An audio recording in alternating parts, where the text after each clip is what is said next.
Flash is about the closest that you get in photography to kind of creating some sort of like magic.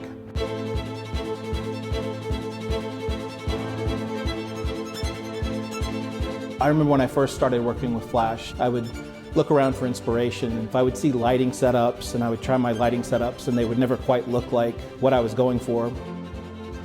The thing about Flash that's a little bit frustrating is that you can't actually see it.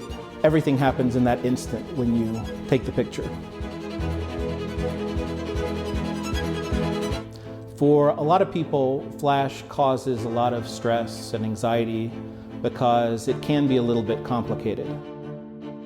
In this class, I'm going to show you everything from the very beginning, moments of frustration and times when the lights aren't quite working the way that I want them to, and then other times when the lights are just working and everything's going great and everything looks perfect. We're going to go through everything, play around with multiple flashes, blend lights together and hard lights together with soft lights, where to put the flashes and how to play around with things until you get it right.